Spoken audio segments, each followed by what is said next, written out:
তালকামা মৃত্যু সজ্জায় সজ্জিত, যাও তার পাশে যে দোয়া করো, তার জন্য মৃত্যুটা সহজ হয়। মনে আসেনি বাবা? তার জন্য মৃত্যুটা সহজ হয়, সে যেন কষ্ট না পায়। দৌড়ে যাও। সারাদিন ভরে সাহাবীরা দোয়া করে, হাত উঠায় উঠায় দোয়া করে, মরণও হয় না, মৃত্যু যন্ত্রণাও কমে না। নবীর সাহাবীরা দৌড়ে আসলেন, বলে ইয়া রাসূলুল্লাহ, ইয়া হাবিবাল্লাহ, আপনার আলকামার মৃত্যু হয় না, মৃত্যু যন্ত্রণাও কমে নাই। আরে জানটা যখন দেহের মধ্যে থেকে বাইর হয়, দেখবেন পার বল কমে যাবে। ফেরেশতা এসে বলবে, পা যিনি চালাইছিল উনি বলবে, ফেরেশতা বলে, মানব আর এই পা দিয়ে চলতে পারবি না, আজ থেকে সারা বিশ্ব সারা জাহান ঘুরে আইলাম, চলার শক্তি বন্ধ, পার চলে না। হাত বলে মানুষটি, এই হাত দিয়ে চলাফেরা করতাম, আজ থেকে হাত আর নাড়াইতে পারবো না। চোখ বলে আর জীবনে দেখতে পারবা না। এ মুসলমান, মুখ বলে আর কথা বলতে পারবা না, কান বলে আর শুনতে পারবা না। পিপাসায় কাতর হয়ে গেলে জিবরিল মুসলমান ফেরেশতারা বলে, তো মানো ও মুসলমান মতিয়ার মাস্টার সাহেব, সারা বিশ্ব ঘুরে আইলাম, কোথাও তোমার জন্য পানি একটু পাইলাম না। খাদ্যর ফেরেশতা যে বলে, তোমার জন্য খাদ্য পাইলাম না। পানির ফেরেশতা যে বলে, পানি পাইলাম না। এ মুসলমান, আজরাইল যখন আসবে একে একে সবাই বিদায় হয়ে যাবে, কিন্তু জানটা যখন এই বুকের মধ্যে থাকবে দরফর দরফর করবে। কিন্তু আলকামার এইরকম অবস্থা হয়, সমস্ত অঙ্গ প্রত্যঙ্গ সব মুসলমান সব কিছু অবাস হয়ে গেছে। মৃত্যু যন্ত্রণায় বড় বড় হাই ছাড়তেছে, বড় বড় হাই ছাড়ে। সাহাবীরা বলে, হুজুর আমরা দোয়া করেছি, দোয়া কবুল হয় নাই, মরণ হয় নাই, মৃত্যু যন্ত্রণাও কমে নাই।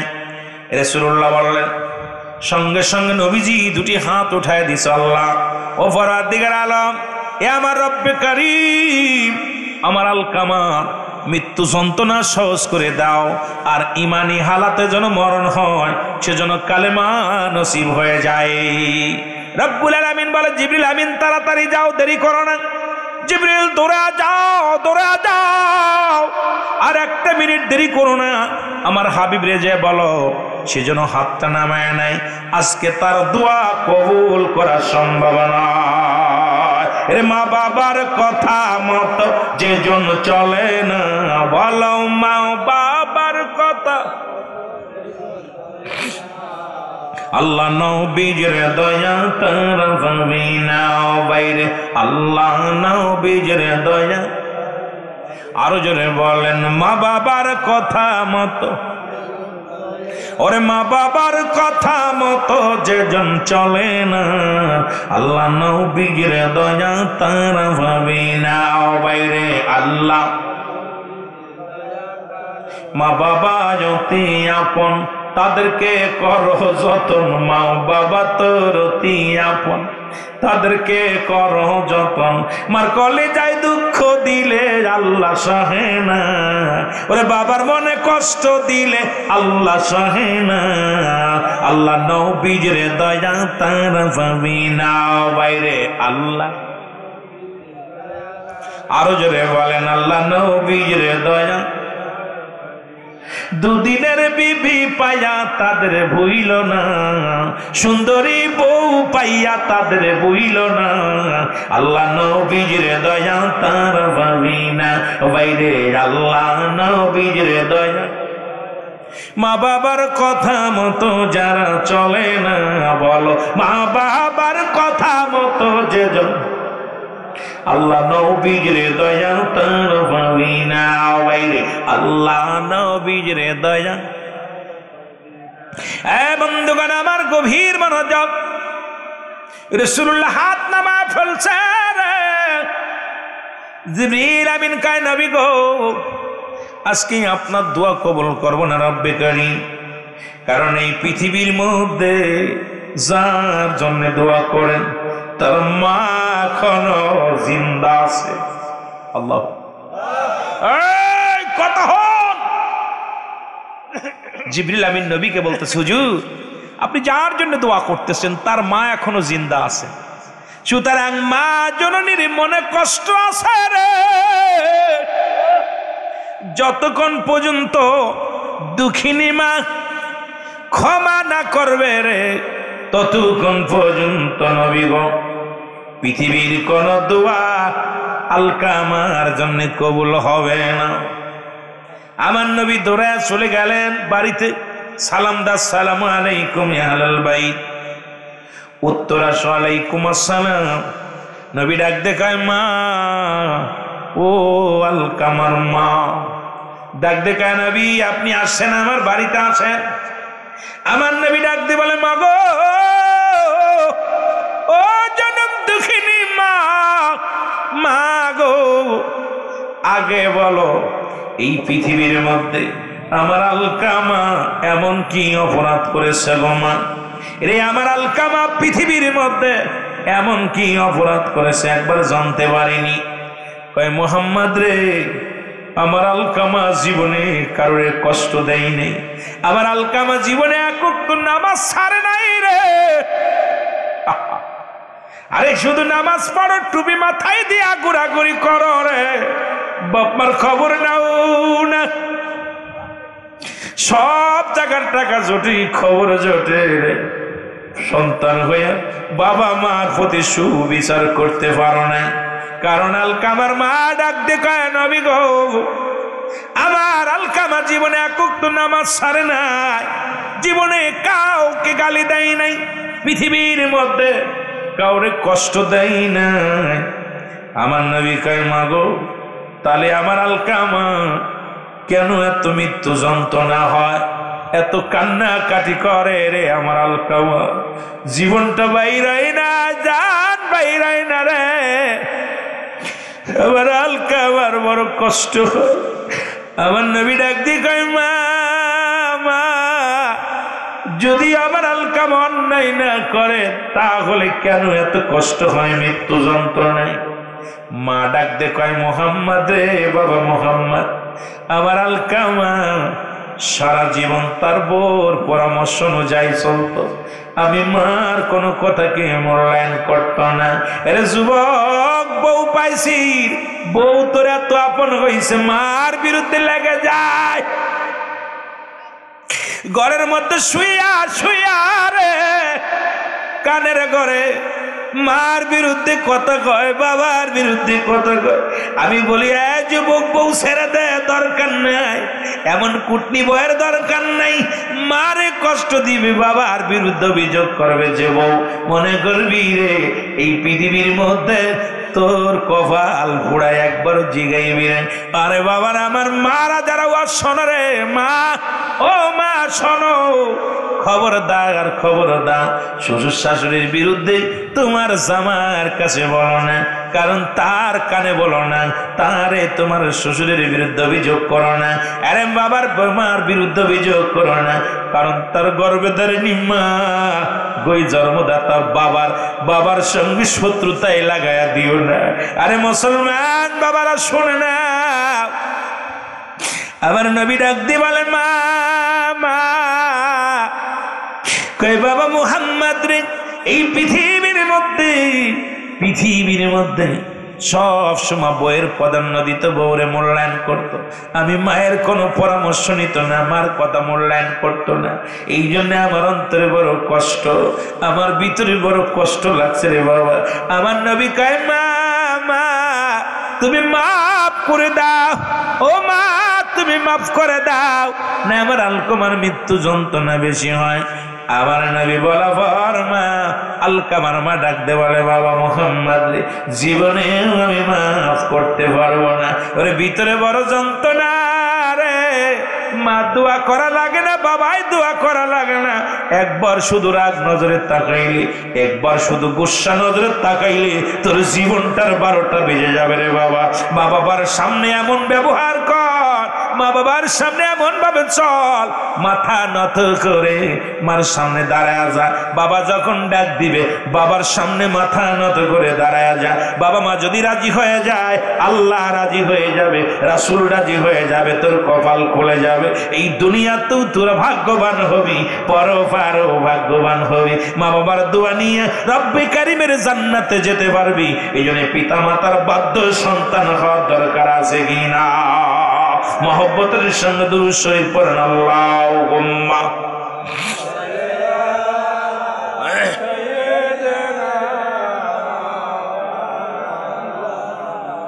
ওয়া আলা আলি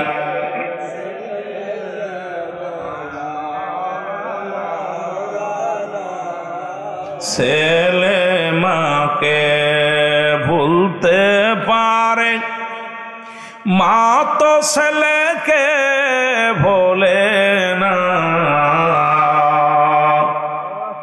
এই কারণে রোজে হাসরে নবীজি আমায় ভুলেন না। আল্লাহুম্মা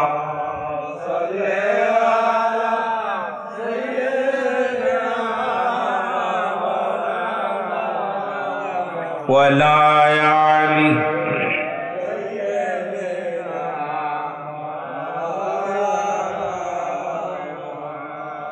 আরো জোরে বলেন আল্লাহুম্মা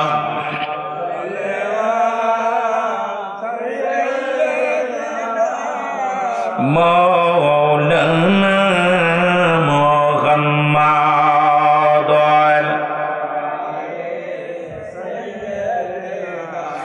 মাওলানা আমরা দম গুনাহগার গো, ও নবী আমাদেরকে ভুইল না। আমরা দম গুনাহগার গো, ও রাসূল আমাদেরকে ভুইল না। আপনি বিনে এই গোলামের কেউ তো ভালোবাসে না। আল্লাহুম্মা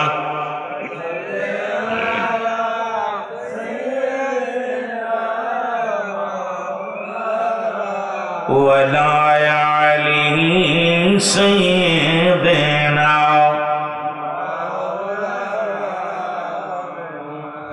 এ মুসলমান, আল্লাহ নবী ডাকতে বলে আমার আলকামার মা গো,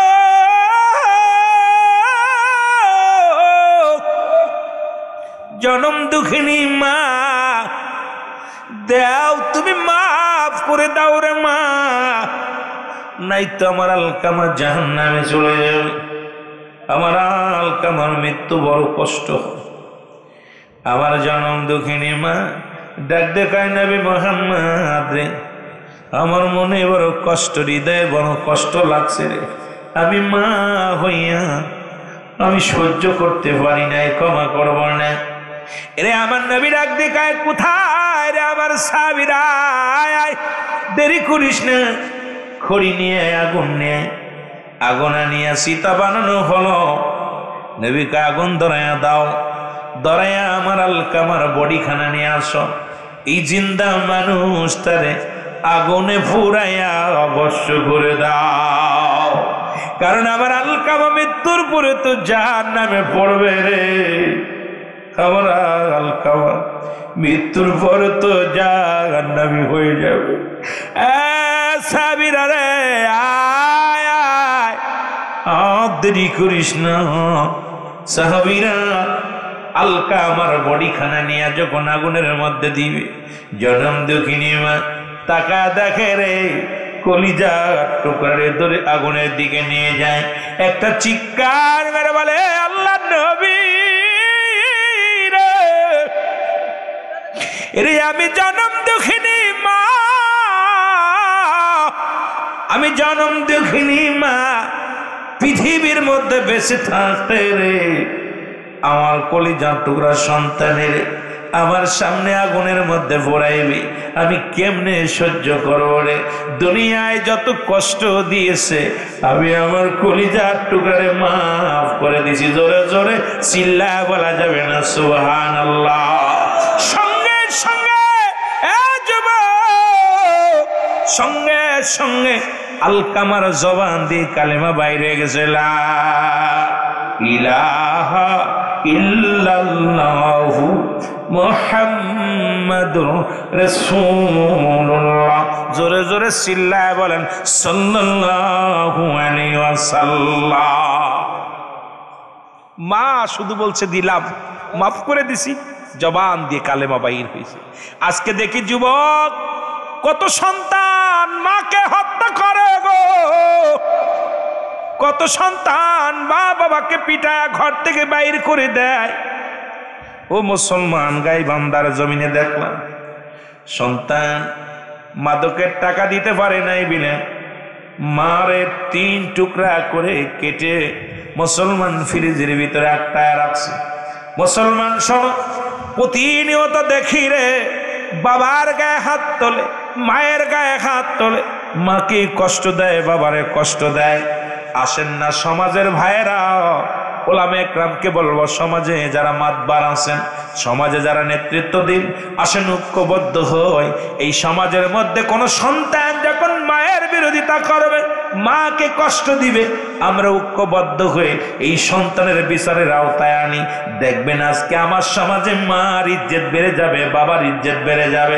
আজকে সব চোখের সামনে গুলো হয় রে, আমরা দেখেও না দেখার ভান করি। সুশীল সমাজ যারা আছে এরাও পদক্ষেপ নেয় না, সাধারণ মানুষের পদক্ষেপ নেয় না, যার কারণে আজকে হাজার হাজার মা, হাজার হাজার বাবার চোখের পানি জমিনের মধ্যে পড়ে। আসেন আমরা সবাই মিলে ঐক্যবদ্ধ হইয়া এর প্রতিঘাত করি, প্রতিরোধ করি। দেখবেন সমাজ বাঁচবে, মা বাবার ইজ্জত বেড়ে যাবে। বাবা মার খাইতে না দিলে সন্তানকে দণ্ডনীয় অপরাধ দিতে হবে। মা বাবার প্রতি খেয়াল না রাখলে সন্তানের কঠিন বিচারের আওতায় আনতে হবে। দেখবেন আমার সমাজের মধ্যে শান্তি আর শান্তি ফিরে আসবে। জোরে বলেন ঠিক কিনা? ওদের কি কব, আমি তো দিতেছি না খাবার, তাহলে কেমনে এগুলো চলে রে ভাই? ওয়াজ করার সময় কান্দে কান্দে করি, বাপ মার প্রতি আমরা খবর নিই না। এই জন্য ওনরা ওই বিচারের দাবি করবে না, জীবনেও করবে না, কারণ নিজে তো এগুলো করে না। নিজে এগুলো করবে না, কেমনে করবে?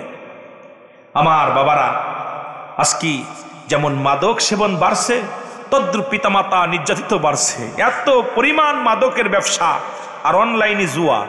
এখন বাড়িতে গেলে রাত্রেবেলা যায়, সারা রাত ছেলেরা মোবাইল ধরে খেলতেছে, অনলাইনে জুয়া। আরে সরকার, এই অনলাইনে জুয়া বন্ধ করো।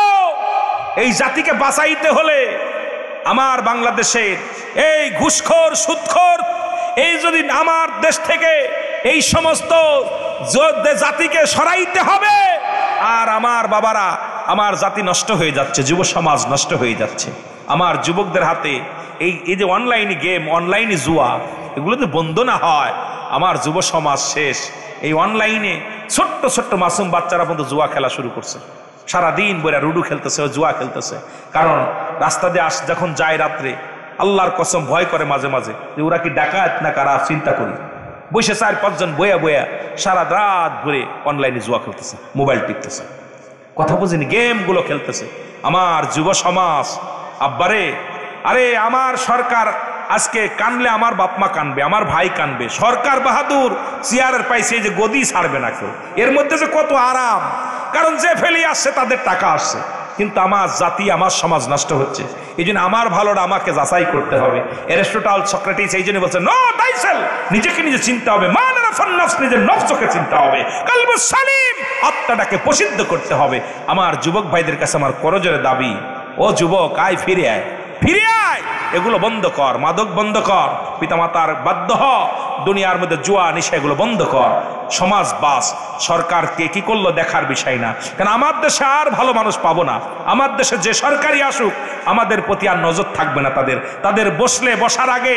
কারণ এই যে আজকে কোরআনের ভুল ব্যাখ্যা দিয়ে আমার দেশের নেতারা, আমার দেশের বক্তারা যে ওয়াজ শুরু করছে, যে কথা বোঝেননি ভোট দিলে জান্নাতে যাবা, এরপরে অমুক জায়গায় ওই যে পূজা রোজা একই কত কথা যে শুরু করছে, এগুলো আমি বলবো না, কারণ অনেকেই কষ্ট পাবেন, এই দলের লোক থাকলে তারা কষ্ট পাবেন। তবে একটা কথা আপনাদেরকে অনুরোধ করে বলবো, যখন সময় আছে ফিরে আসেন, ফিরে আসেন। ওরা ক্ষমতার লোভে, চেয়ারের লোভে রাতকে দিন বানাবে, দিনকে রাত বানাবে। আমাদের ক্ষমতার দরকার নাই, পরিবার পরিজন নিয়ে দূরে ডাল ভাত খাই, সঠিক পথে থাকি, অন্যায়কে প্রতিবাদ করি। জোরে বলেন ঠিক কিনা? অন্যায়কে প্রতিবাদ করতে হবে। আপনার মেয়ে ছেলেকে পর্দায় রাখবেন, নিজের বিবিকে পর্দায় রাখবেন, 5 ওয়াক্ত সালাত আদায় করবেন, তরিকাতে ওজিফা পালন করবেন, দেখবেন শান্তি ফিরে আসবে। জোরে বলেন ঠিক কিনা? আর জোরে বলেন ঠিক কিনা? বিশ্ব জাকের মঞ্জিলে আমার দয়াল পীর দস্তগীর খাজা বাবার মুরিদ যারা আট্টসি গেছেন একটু হাত তোলেন দেখি দি। মার হাবা সবাই, অনেকেই আমিন, হাত নামান, হাত নামান। দয়াল মুর্শিদ কেবলা যান, কেবলা যান হুজুর বলেন, আমি দুনিয়ার মধ্যে যেদিন আমার দাদারে হারাইলাম আমি এতিম হই নাই, যেদিন আমার মারে হারাইলাম এতিম হই নাই, বাবারে হারাইছি এতিম হই নাই, এতিম হইছি আমি যেদিন আমার মুর্শিদ রে হারাইছি। কারণ আমার দুঃখে সুখের কথা যে বুঝতো, যার কদমে যে আমি নালিশ দিতাম, সেই মুর্শিদকে হারায়া আমি বড় এতিম হয়ে গেছি। আমি ছোট্টবেলা বাবা গভীর মনোযোগ দিয়া শুনবেন আলোচনা। ছোট্টবেলা আমি আমার পীরের দরবার, আমার যখন বয়স 10 বছর, তখন আমার পীর, আমার হুজুরের নাম হলো, আগে ভালো করে জেনে নি, আমার কাজা বাবার নাম হলো হাসমতুল্লাহ ফরিদপুরি, খাজা মৌলানা হাসমতুল্লাহ ফরিদপুরি। বাবার নাম হলো খাজা মৌলানা আলিমউদ্দিন খান সাহেব। আমার খাজা বাবা রসুল বলে গেছেন, আল্লাহর বিধানগুলো রসুল বলে গেছেন, মাত্র 14টা হকের মধ্যে 7টা হক, সেটা হলো আব্বা মা যখন মারা যাবে তাদের জন্য মাগফিরাত কামনা করতে হবে। 1 নম্বরে তাদের জন্য মাগফিরাত কামনা করতে হবে, 2 নম্বরে তাদের জন্য সওয়াব পৌঁছাতে হবে। আমরা এমন সন্তান রেখে গেলাম, পাক কালাম ফাতিহা শরীফ জানে না, দুরূদ শরীফ জানে না, সূরা কিরাত জানে না, আমার জন্য কি দোয়া করবে? দুনিয়া থেকে যে সন্তান রেখে গেলেন, সন্তান জুয়া খেলে, সন্তান তাস খেলে, সন্তান দুনিয়ার মধ্যে অন্যায় পথে পা বাড়ায়, সন্তান দুনিয়ার মধ্যে চগলখোর, ঘুষখোর, চগলখোর, জিনাখোর, এই সন্তান দুনিয়ার মধ্যে রেখে আপনি দুনিয়া থেকে বিদায় হয়ে গেলেন। এই সন্তানের কারণেই আপনি জাহান্নামী হয়ে যাবেন। আমার বাবারা আমার, 2 নম্বর হলো তাদের জন্য সওয়াব রেসানি করা। আমাদের দেশে কয়টা সন্তান সওয়াব রেসানি করতে পারে? যদিও দাঁড়ায় বাবার কবরের পাশে, মুসলমান বাবারা আমার, ও যুবক, দেখলে চেনা যায় না এটা মুসলমান না হিন্দু না খ্রিস্টান। সুতরাং এমন সন্তান পৃথিবীর মধ্যে রেখে যান, যে সন্তানগুলো আপনার পাশে দাঁড়ায়া কবরের পাশে দাঁড়ায়া 7 নাম্বার হলো পিতামাতার কবরটা জিয়ারত করা। কিন্তু আমার দেশে অসংখ্য যুবক আছে, তারা বছরও একদিন যায় না, 6 মাসও একদিন যায় না। অনেক সন্তান আছে রে বাবা, 2-4 বছর পার হয়ে গেছে, আব্বা মার কবরের পাশে যায় না। ওই কবরে, আব্বার কবরে দাও দাও করে আগুন জ্বলে, মার কবরে দাও দাও করে আগুন জ্বলে গো। কিন্তু আমাদের সন্তানগুলো যায় না। যদি আপনি আপনার সন্তানকে ইলম শিক্ষা দিতেন, যদি আপনার সন্তান ইসলামের নিয়ম বিধান জানতো, আপনার সন্তান প্রতি সপ্তাহে প্রতিদিন আপনার কবরের পাশে দাঁড়াইতো। আপনার সন্তান কবরের পাশে দাঁড়ায়া চোখের পানিগুলো ছেড়ে ছেড়ে কাঁদতো, রব্বির গামহুমা কামা রব্বায়ানি সগীরা। জোরে বলেন, রব্বির গামহুমা কামা রব্বায়ানি সগীরা। এই জন্য আমি আপনাদেরকে করজোরে দাবি করে যাব, বাবারা আমার, সন্তান আপনার ছেলে মেয়ে আপনার কাছে আমানত রাখছে আমার আল্লাহ, খেয়ানত করার অধিকার আপনাকে দেয় না। সুতরাং আপনার সন্তানকে দিন এলেম শিক্ষা দেন, দিন এলেম শিক্ষা দেওয়া পর অন্য জিনারের লাইন পড়ান, অন্য জায়গা যান, যেখানে যাবেন যান, কিন্তু আগে সর্বপ্রথম দায়িত্ব হলো আপনার, দায়িত্ব হলো ও যুবক, আপনার প্রথম দায়িত্ব হলো আপনি সন্তানকে পৃথিবীর মধ্যে আপনি ইসলামের নিয়ম কানুন, ইসলামের বিধানগুলো যখন শিক্ষা দিবেন, এই সন্তান কোনোদিন আপনার বিফলে যাবে না, এই এলেম কোনোদিন বিফলে যাবে না। এর দ্বারা দুনিয়া আখিরাত দুইটাই কামিয়াব হবেন। কারণ কবরের জিন্দেগি যখন কবরে চলে যাবে, আপনার জন্য সব জারি থাকবে, সব জারি থাকবে। এই জন্য আমার বাবারা আমার, গভীর মনোযোগ। পৃথিবীর মধ্যে আগে মানুষ হতে হবে। মানুষ যদি না হতে পারেন, অমানুষ হয়ে যদি দুনিয়ার মধ্যে জীবন যাপন করেন, কারণ কদিন বাঁচবেন? 40 বছর, 50 বছর, 80 বছর, 60 বছর। এই জিন্দেগি নিয়ে এত বাড়াবাড়ি কিসের?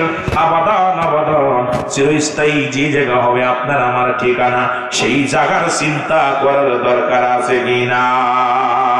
ওরে আমি যদি যাই গো মারা, আমি যদি, আরো জোরে বলেন, আমি যদি যাই গো মারা বিদেশের মাটিতে,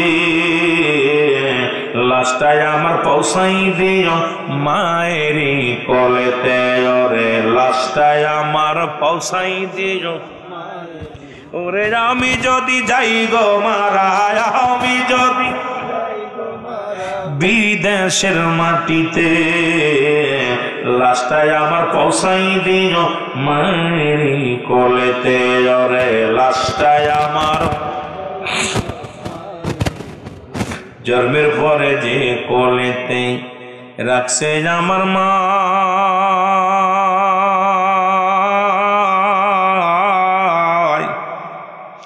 সেই কোলেতে মাথা রেখে নিদেরা যেতে চাই, আমি নিদেরা যেতে চাই। জন্মের পরে যে কোলেতে রাখছে আমার মা,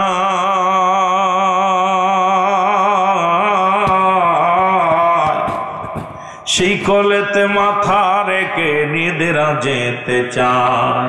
আমার মায়ের দুয়া থাকলে সাথে, আমার মায়ের দুয়া, আমার বাবার দুয়া থাকলে সাথে, শান্তি পাবো কবরে। লাশটায় আমার পৌঁছাই দিও মায়েরই কোলেতে। ওরে লাশটায় আমার পৌঁছাই দিও, আরো জোরে বল, লাশটায় আমার পৌঁছাই দিও মায়েরই। ওরে আমি যদি যাই গো মারা, আমি যদি বিদেশের মাটিতে, লাশটায় আমার পৌঁছাই দিও মায়েরই কোলেতে। ওরে লাশটায় আমার, খালা বলো ফুফু বলো, মায়ের মতন, ওরে খালা বলো ফুফু বলো, আমার মায়ের মতন।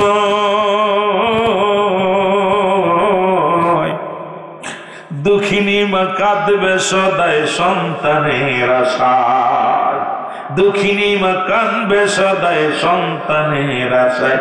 মায়ে হস্ত তুলে করবে দোয়া, বাবা হস্ত তুলে করবে দোয়া মৌলার দরবারে। লাশটায় আমার পৌঁছাই দিও মায়েরই কোলেতে। ওরে লাশটায় আমার, ও যুবক, এই পৃথিবীর মধ্যে আমার দরদি পৃথিবীর মধ্যে আর হয় না রে।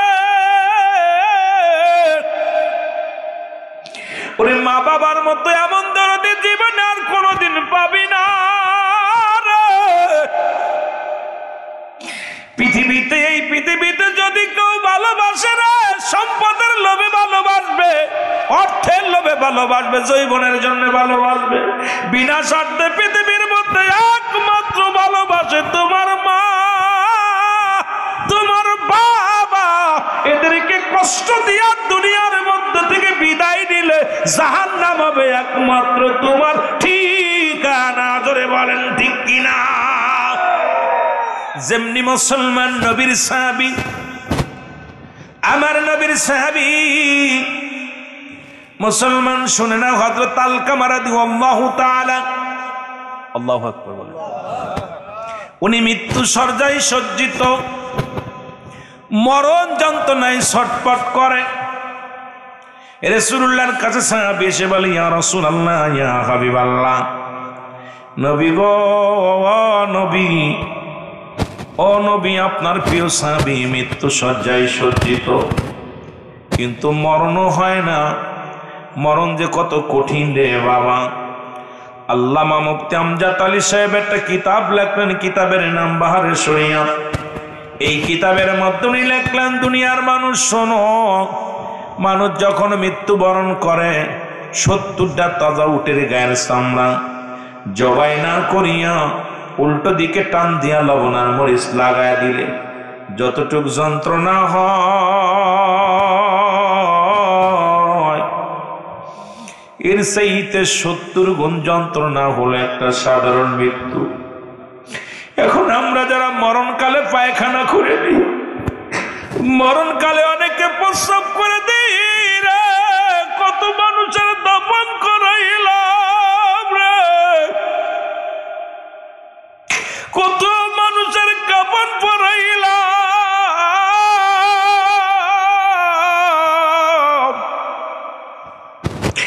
ওই গোসল করাতে যায় দেখেছি রে, আরে গোসল করাতে যা দেখেছি পায়খানা করে দিছে, গোসল করাতে যা দেখেছি প্রস্রাব করে দিছে।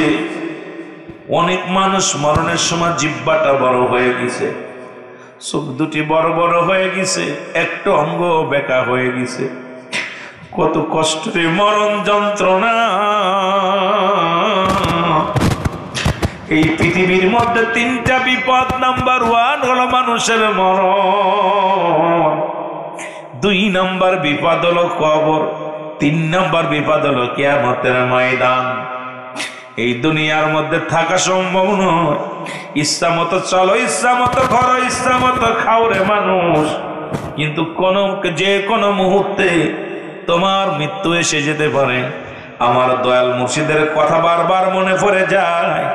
দয়াল মুর্শিদ বলতেন, বাবা, যে পরবর্তী সময় আপনার কি নিয়ামত বয়ে আনতেছে আপনি নিজেও জানেন না। বসে আছেন এখানে, রাস্তায় বাইরে এসেছেন, লাশ হয়ে গেছেন বাবা। এই জন্য যে কোনো মুহূর্তে আপনার বিপদ আসতে পারে। সদা সর্বদাই মাওলার জিকির করবেন, জোরে জোরে চিল্লায় বলা যাবেন আল্লাহু আকবার। একটু মহব্বতের সঙ্গে দুরূদ শরীফ পড়েন, আল্লাহুম্মা।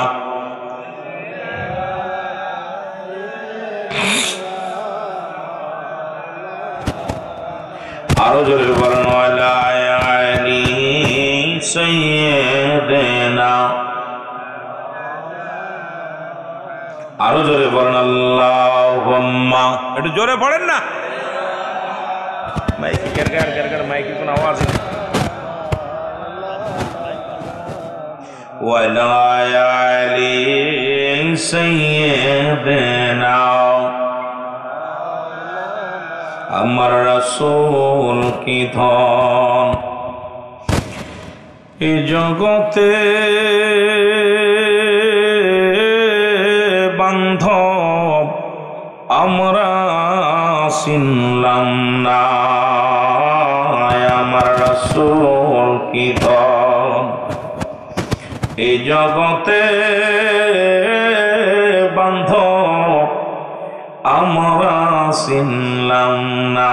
আমার সাথে বলেন, আমার রাসূল কি ধন এ জগতে বান্ধব আমরা চিনলাম। দয়াল নবী, মায়ার নবী, আমার জানের জান,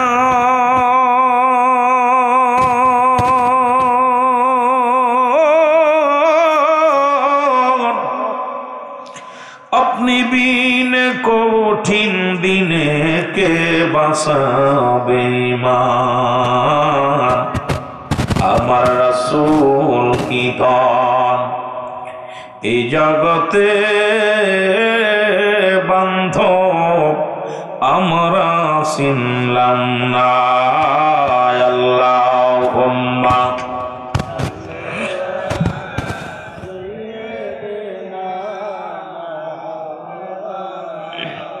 আওয়াজ দিয়ে বলেন না, ওয়ালা আলি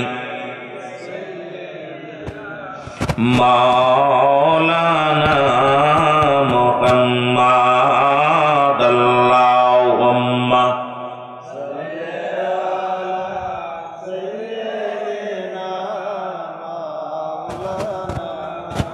ওয়ালা আলি সাইয়্যিদিনা মুহাম্মাদ আল্লাহুম্মা সাইয়্যিদিনা মাওলানা মুহাম্মদ ওয়ালা আলি সাইয়্যিদিনা।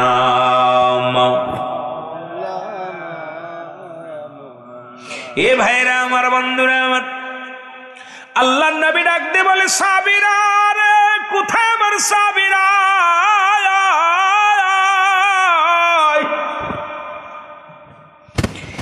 আমার আলকামার চারিপাশে দাঁড়াইয়া দুয়া দরুদ পড়। নবীজি বলছেন, যখন মৃত্যু সজ্জায় কোনো মানুষ চলে যায়, যদি কোনো মানুষ মৃত্যু সজ্জায় সজ্জিত হয়, খবরদার তার পাশে কোনো দুনিয়া বিকল্প করো না। দুনিয়ার কোনো কল্পনা, দুনিয়ার কোনো গল্প করো না। রাসূল বলছে, যখন মানুষ মালাকুল মউত আসছে অনুভব করতে পারবা, বেশি বেশি করে দোয়া পড়বা, বেশি বেশি করে কালেমা পড়বা, বেশি বেশি করে পড়বা আশহাদু আল্লা ইলাহা ইল্লাল্লাহু ওয়াহদাহু লা শারীকা লাহু ওয়া আশহাদু আন্না মুহাম্মাদান আবদুহু ওয়া রাসূলুহু। আল্লাহু আকবার বলো। লা ইলাহা ইল্লাল্লাহু।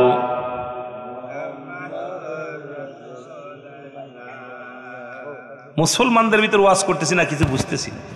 আপনাদের মনে হয় বিনোদের দরকার ছিল আমির হামজার। এই কিছু কথা বললে মানুষের মনে আনন্দ দিতে পারে। আমি আনন্দ দিয়ে আলোচনা করতে পারি না বাবা। আনন্দ দিয়া ওয়াজ আমরা শিখি নাই। যতদিন থাকবো, আগের যুগের বক্তাদের ওয়াজ শুনে মানুষ পরিবর্তন হতো, আর এখন বক্তাদের মাল কামায়।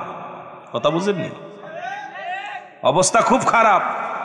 তিনটা জগৎ দেখতেছি ভয়ঙ্কর। একটা হলো বক্তা খোঁজে টাকা, শ্রোতা খোঁজে সুর, আর কমিটি খোঁজে ভাইরাল। এই ভাইরাল বক্তা হইলে হাজারি যে যারা উঠে গেছে একটা উঠতো না, কারণ ওই এমন এমন কথা বলতো, উদ্ভাট কথা। এটা আমাদের দ্বারা সম্ভব না, কারণ এটা শিখি নাই। কেবলা জান হুজুর শিক্ষা দেন নাই, বাবা মা শিক্ষা দেন নাই। যতক্ষণ পর্যন্ত থাকি, আগের যুগের বেনামাজি নামাজি হতো, সুদখোর ঘুষখোর ইমানদার হতো, বেপর্দা নারী পর্দাশীলতা হতো, পিতামাতার অবাধ্য সন্তান বাধ্য হতো। আর এখন ঘরে ঘরে মাহফিল হচ্ছে, পরিবর্তন নেই। যেন বলেন ঠিক কিনা? খালি কেউ সুর নিতেছি, কেউ তাবারক নিতেছি, আর আলামার গেলাম চলে গেলাম। এই তো ওয়াজ। ওয়াজের মঞ্চ নাই। আমি মনে এই ওয়াজ বন্ধ করো, প্রয়োজন নাই। এত ওয়াজ দিয়ে হবে কি? পরিবর্তন যদি না হয় মানুষের। সমাজের দুর্নীতি বাড়ছে, ঘুষখোর বাড়ছে, সুদখোর বাড়ছে, জিনাখোর বাড়ছে। এই ওয়াজ দিয়ে লাভ কি? যেন বলেন ঠিক কিনা? লাভ হচ্ছে? আমার লাভই তো আমি পাইতেছি না। ওয়াজে আমার আশ্চর্য হয়ে যায়, ওয়াজ দিয়ে লাভ হচ্ছে কি? এইটাই আমি বুঝতেছি না। ওয়াজ দিয়ে যদি এলাকার মধ্যে সমাজ পরিবর্তন না হয়, জাতি পরিবর্তন হয় না। আমি নামাজের ওয়াজ করি, আমি নিজেই নামাজ পড়ি না। নিজে মা বাবার ওয়াজ করি, মা বাবার খেদমত নিজেই করি না। নিজে সুদ ঘুষের ওয়াজ করি, নিজেই এনজিওর সাথে জড়িত। ঠিক কিনা? ঠিক কিনা? এখন আমি যেটা বলতেছি সেটা আমি নিজে করি না, নিজেই করি না। এই জন্য সমাজ পরিবর্তনের জন্যে আমাদের বক্তাগুলো যারা আছি, আমাদেরকে আগে নিজে করতে হবে এগুলো। তারপরে আজকে আলোচনা দেখলাম আপনাদেরকে, যা পিতামাতার ওয়াজ আলোচনা শুরু করছি, অনেক মানুষ উঠে চলে গেছে। ওরা মনে আব্বা আমার খেদমত করে, কপাল পোড়া, সব করে নাস্তিক। যেগুলো উঠে গেছে, খোদাকে কসম, খোঁজ না, ওরা আব্বা আমার জীবনে খেদমত করে না। পিতামাতা আর ওদের গায়ে জ্বালা ধরে যায়, কারণ শয়তান ওদের বসতে দেবে না। যদি বাধ্য হয়ে যায় কপাল পুড়ে যাবে। ওরা তো শয়তানের চক্রান্তে করে, ওরা শ্বশুরের খেদমত করে, শাশুড়ির খেদমত করে। সমাজের মধ্যে পিতামাতার খেদমত, ওলি আল্লাহদের খেদমত কপাল লাগে। এগুলো জোরে বলেন ঠিক কিনা? এগুলো কপাল লাগে, বড় কষ্ট। আজকে জাতি সমাজ, একটা বাড়িতে দেখেন বাপ মা শান্তিতে নাই।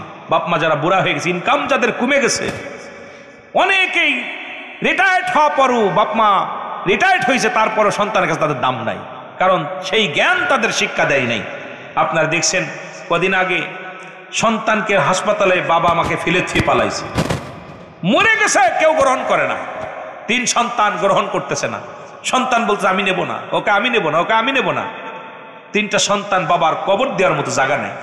ব্রাহ্মণ বিবাড়িয়া, 2 ছেলে ব্যাংকের চাকরি করে, 1 ছেলে আমেরিকা। বাবা মারা গেছে, বাবার লাশটা 1 রাত 1 দিন বারান্দায় পড়ে আছে। সন্তান উঠতে নামে নাই, নামে নাই, কারণ তারা বলতেছে আমাদের সম্পদ, আমার বাবা মরার আগে আমার বোনেরে জমি লিখে দিছে, রিটায়ার্ডের টাকা দিছে, সুতরাং আমরা নেব না, আমরা বাবারে নিব না। তা বাপ মা বুড়া হয়ে গেলে বোঝা হয়ে যায়। আমার বাবারা, রসুল বলছে তোমাদের পিতামাতা যখন বুড়া হয়ে যায়, যেমন বুড়া মানুষ আর বুড়ো মানুষ, বুড়ো মানুষ যেমন ভুল করে, বুড়া মানুষ এরকম ভুল করবে। বুড়া মানুষের বেশি ভুল, বুড়ো মানুষের, ছোট মানুষের চাইতে বুড়া মানুষ বেশি ভুল করবে। রসুল বলছে খবরদার, খবরদার, সাবধান, তোমাদের পিতামাতার দিকে চোখ আংড়ায় কথা বলো না। নবীজি কি করছে দেখেন, আমার রসুলের জিন্দেগি একটু পড়লে পারে আপনাদের সব স্পষ্ট হয়ে যাবে। রসুলের সামনে একদিন রসুল বসে আছেন, রসুলের দুধমা হালিমা তো সাদিয়া আসলেন। মারহাবা বলেন না, আরো জোরে বলেন। এই খালি জায়গাটা পুরা করে বসেন, খালি জায়গাটা পুরা করে বসেন। অনেক মানুষ ছিল, উঠে গেছে, একটু আগে আসেন, খালি জায়গাটা পুরা করে বসেন। হালিমা তো সাদিয়া আসলেন, রসুল্লাহ উঠে দাঁড়াইলেন। কথা বুঝে নিয়েন, রসুল উঠে দাঁড়াইছেন, দাঁড়ায় রসুল্লাহ চাদর মুবারক বিছায় দিছে। বলো বিরাওয়াজ শোন, আজকে ঢাকা শহরে এসি বাসা নিয়ে থাকো, আর বাপ মা বাড়িতে থাকে, পিসের শাস্ত্র, বাপ মারে কষ্ট দাও। বাপ মা বুড়া বয়সে এই শীতের মধ্যে বিছনা বানাইতে হয়, রান্না করতে হয়, কত কষ্ট করে, টাকা দিলেই কি ঋণ শোধ হয়?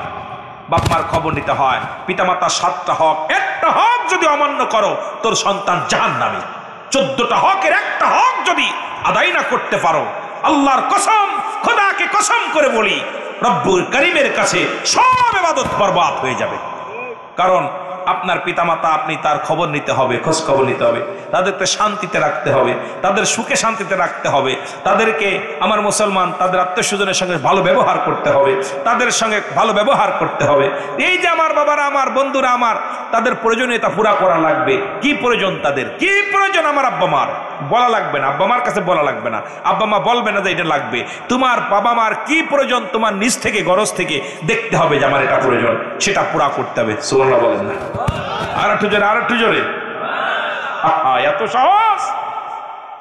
এই জন্য অধিকাংশ রসুল, আমার রসুল যখন পিতামাতার কথা বলতে যায় খুব সাবধান করছে, আল্লাহ সন্তানাদির কথা বলতে যায় খুব সাবধান করছে। আমার নবীজি নিজের চাদর মুবারক বিছায়া দিছে, হালিমা তো সাদিয়া চাদরের পরে বইছে, নবীজির ঘাড়ে হাড় বট দিয়া, আবার উরতের পর বট দিয়ে উঠছে, কানে কানে কথা বলে।